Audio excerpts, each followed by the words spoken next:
جناب عمر کہنے لگے آپ کا نام اویس ہے؟ کہنے لگے ہاں عمر فاروق میرا نام اویس ہی ہے۔ پھر آگے بڑھ کے کہنے لگے علی آپ کی طبیعت مبارک کیسی ہے؟ پھر وہ جبہ وصول کیا، کہا محبوب نے کہا تھا امت کے لیے دعا کرنا، تو حضرت اویس نے فوراً سر سجدے میں رکھ دیا۔ اور داتا صاحب حدیث لائے ہیں، محبوب فرمانے لگے اللہ تعالی بنو کلب کے قبیلے کی بکریوں کے بالوں کی تعداد کے مطابق اویس کرنی کی دعا کی برکت سے میری امت کو جنت میں داخل کرے گا۔ اتنا بڑا اعزاز، اتنا بڑا اعزاز۔ حضرت اویس کرنی رضی اللہ تعالیٰ انہوں نے دعا کی، پھر واپس لوٹے۔ یہ تو داتا صاحب کی بات ہے۔ اب اگلے جملے حضرت محدث بہاولپوری نے ایک ذکر اویس نام کی کتاب لکھی ہے، حضرت علامہ فیض احمد صاحب اویسی رحمۃ اللہ علیہ، انہوں نے لکھا ہے کہ حضرت عمر فاروق اور مولا علی جب مل رہے تھے نا، تو ایک تیسرے شخص نے کہا کہ اویس ان کی زیارت کر لو جنہوں نے حضور کی زیارت کی، ان کی زیارت کر لو، چلو آپ حضور کی زیارت نہیں کر سکے تو زیارت کر لو۔ تو حضرت اویس کرنی اٹھ کے قریب گئے تو جناب علی المرتضیٰ اور جناب عمر سے کہنے لگے حضور کی داڑھی مبارک میں کتنے بال سفید تھے؟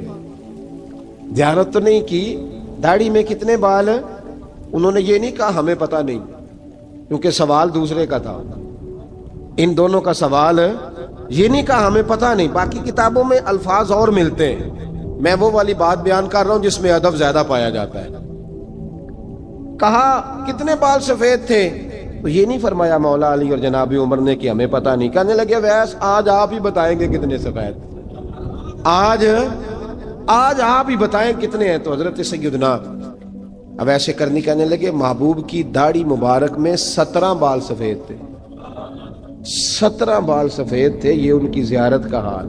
حضرت اویس کرنی نے ہمیں بتایا کہ دور رہ کے اطاعت صحیح کرنا، تمہارا ذکر دربار رسول پہ بھی ہوگا اور دربار خداوندی پہ بھی ہوگا۔ حضرت حرم بن حیان رحمت اللہ تعالی علیہ فرماتے ہیں میں حضرت اویس کرنی کو ڈھونڈنے چل پڑا، ڈھونڈنے بھی اسے نکلا جسے کسی نے نہیں ڈھونڈا اور جو کبھی کسی کو نہیں ملے۔ حضرت اویس کرنی، یہ فکرہ کسی درویش نے نا حضرت اویس کرنی کے لیے کہا ہے، یہ فکرہ پورا فیٹونی پہ آتا ہے، اسی کسے دے کچھ نہیں جے لگ دے تے نہ کوئی ساڈا دردی، کوئی جرانہ نہیں، کوئی دوستانہ نہیں۔ حضرت اویس کرنی کا مزار بھی کنفرم نہیں کہ کدھر ہے، بس اسی کسے دے کچھ نہیں لگ دے، کیا ضرورت ہے، بس ٹھیک ہے۔ اپنا جو ہے انداز سارے زمانے سے علیحدہ کر کے رکھا انہوں نے، علیحدہ، الگ تھلگ۔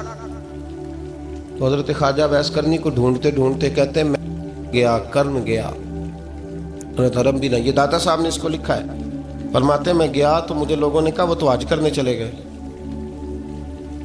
کہتے ہیں جب میں مکے گیا تو میں نے لوگوں سے پوچھا اویس کرنی آئے تھے؟ کہنے لگے ہم تو نہیں جانتے۔ یہ تو میرے جیسے لوگ ہوتے ہیں نا جن کی تصویریں زیادہ نکلتی ہیں تو جن کی ویڈیو زیادہ ہوتی ہے تو لوگ زیادہ جاننے لگتے ہیں، ورنہ رب کریم کے بندے تو چھپے ہوئے چکر میں پڑے ہی نہیں۔ کون اویس کرنی؟ انہوں نے کہا کہ حضرت اویس کرنی، چہرے پر برس کے داغ ہیں، کمزور سا وجود ہے، داڑھی زیادہ گھنی نہیں۔ جب حالات بتائے تو کہنے لگے اس طرح کا ایک شخص آیا تھا، اس نے طواف کیا تھا، پہلے بھی دنیا کرتی ہے پر جب اس نے کیا ہے نا تو اس کے طواف نے وہ خود بھی رویا ہے اور بھی بڑے روئے ہیں۔ وہ جب حجر اسود پہ آیا ہے تو رنگ بدلتا دیکھا ہے۔ کہا وہ کدھر گئے؟ کہنے لگے پورا نہیں پتا، اتنا ضرور خبر ہے کہ ان کے انداز بتاتے تھے کہ اب مدینے جائیں گے۔ جناب حرم بن حیان کہتے ہیں پھر میں مدینے گیا، میں نے خواجہ اویس کو ڈھونڈا، میں نے کہا یار میں نے حضرت خواجہ اویس کرنی کو ملنا ہے، کسی نے بتایا ہے کہ وہ مدینہ شریف آئے، تو لوگ کہنے لگے ہم نہیں جانتے وہ کون ہے۔ لیکن نا دنیا جان گئی، دنیا میں بڑا کچھ ہو گیا، بائی نیم لوگ جاننے لگے، ہوٹلوں پہ پہچاننے لگے، سڑکوں پہ پہچاننے لگے۔ لیکن بات تو یہ ہے کہ جن کو پہچاننا چاہیے اگر وہ پہچان لیں پھر تو بڑی بات ہے، پھر تو بڑی بات ہے۔ لیکن اگر وہاں ہی پہچان نہ ہو سکے تو پھر تو معاملہ بڑا الگ سا ہے نا۔ عزیز بھائی، حضرت خواجہ اویس کرنی کے بارے میں پوچھا تو مدینہ شریف کے زائرین اور وہاں کے مقامی لوگ بھی کہنے لگے کوئی نہیں پتا، ہم نہیں جانتے، ملے ہی نہیں۔ تو کہا باریک سا وجود ہے، پرانا سا لباس ہے، برس کے داغ ہے، چہرے پہ داڑھی زیادہ گھنی نہیں، کسی کو پاس نہیں بٹھاتے، اور پھر ایک جملہ اور کہا، سنا ہے روتے ہیں تو بڑے درد سے روتے ہیں، سنا ہے بھیگی رہتی ہیں پلکیں، سنا ہے ان کی پلکیں بھیگی رہتی ہیں۔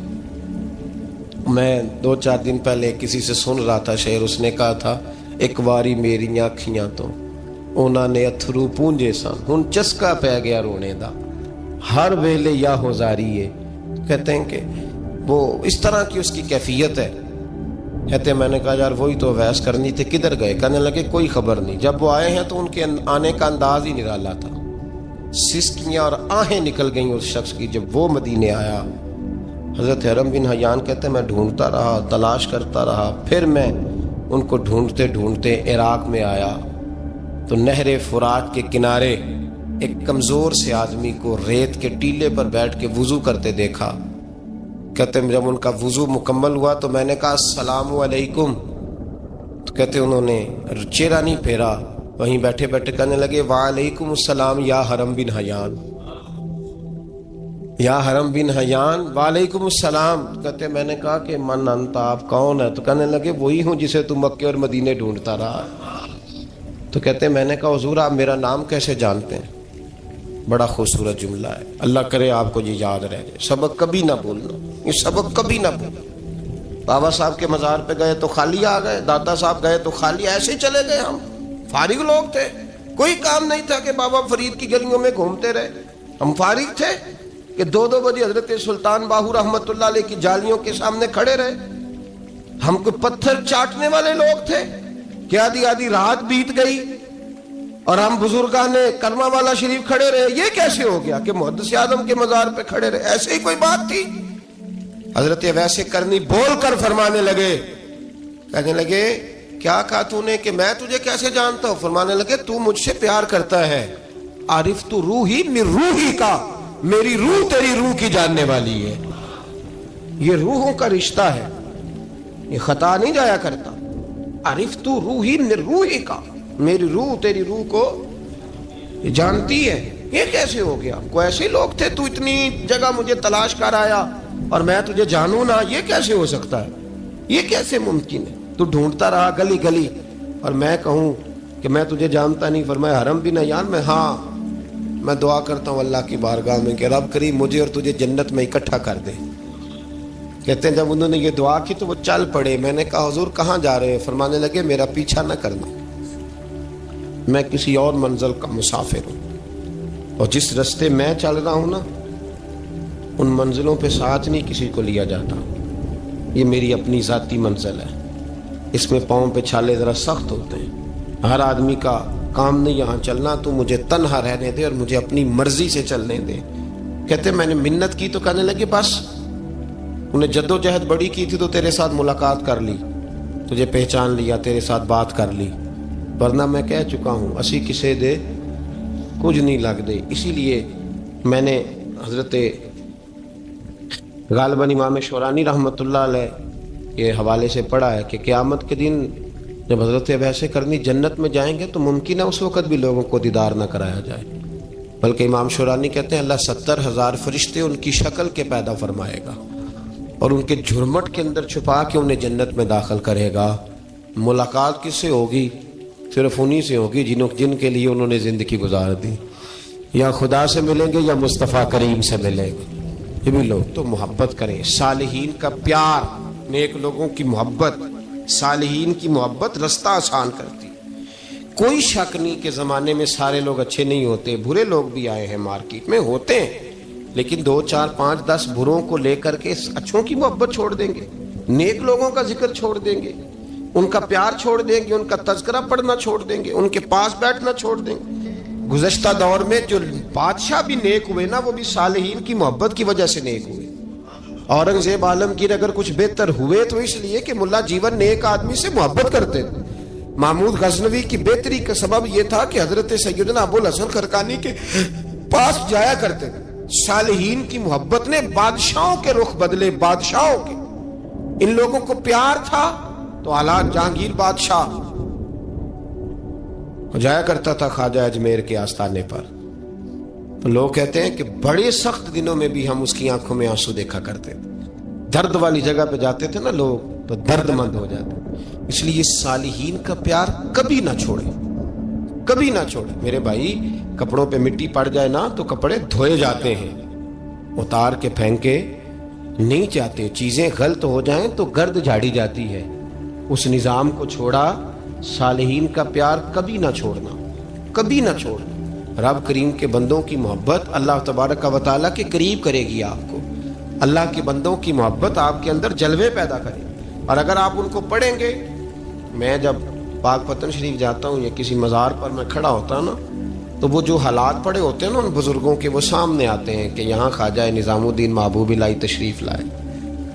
دیکھیں نا، اگر کوئی بندہ سوچے تو ہو سکتا ہے کہ اس کا کلیجہ پھٹنے کو آئے جب خواجہ نظام الدین صاحب کہتے ہیں کہ جو باب جنت ہے نا بابا فرید صاحب کا، کہتے ہیں ایسے ہی باب جنت نہیں، فرماتے ہیں جب بابا صاحب کا وصال ہوا تو بابا صاحب وہیں لیٹے ہوئے تھے جہاں آج ان کی مزار ہے، اور ان کے سرانے بالکل جس جگہ کو لوگ باب جنت کہتے ہیں وہاں میں نے رسول پاک کو کھڑے ہوئے دیکھا ہے۔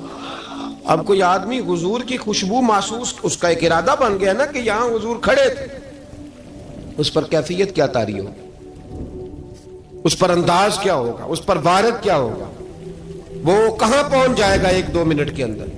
تو یہ تو اس وقت ہے جب اس کے محسوسات ہوں گے، جب وہ نظریاتی طور پر اس بات سے متفق ہوگا، جب وہ خوشبو محسوس کرنے کی صلاحیت رکھتا ہوگا۔ ایک بات عذرائے محبت ہے، کہہ دیتا ہوں کیونکہ سوالات ہوتے رہتے، کہہ دیتا ہوں۔ اعلیٰ حضرت کے ایک مرید تھے مولانا حشمت علی خان صاحب رحمۃ اللہ، بڑے تگڑے آدمی، جن لوگوں کی پوزیشن بڑی سخت فاضل لوگ ہوتے ہیں نا، اور حاضر جواب 1 منٹ سے پہلے۔ پاک پتن شریف گئے تو باب جنت سے گزر کے آئے۔ باب جنت سے کسی ہمارے عالم نے نہیں لکھا کہ جب وہاں سے گزر گیا آپ توبہ نہ کرے اور کوئی اچھا عمل نہ کرے تو جنت میں جائے گا، بس یہ کہا کہ ایک دروازہ ہے جہاں خواجہ نظام نے حضور علیہ السلام کو کھڑے دیکھا، گزر جائے کوئی تو الحمدللہ اس کے لیے ایک برکت ہے۔ لیکن کسی شخص نے یہ نہیں کہا کہ اب وہاں سے نکل کے آ جائے اور معاذ اللہ جھوٹ بولے، جو مرضی کرے اور کہ میں جنتی ہو گیا۔ یہ معنی کسی بندے نے بھی بیان نہیں کیا۔ ہاں وہاں سے گزر کے آئے، سچی توبہ کرے، بعد میں اپنے اعمال پہ محنت کرے، اللہ اسے برکت عطا کرے گا۔ فرماتے میں پاک پتن شریف سے ہو کے آیا، رش بڑا تھا، اس کے ایام تھے، تو باب جنت سے گزر کے آیا تو میں بس کی چھت پہ بیٹھ گیا، کچھ اور لوگ بھی تھے، تو ان میں سے کچھ ایسے صاحبان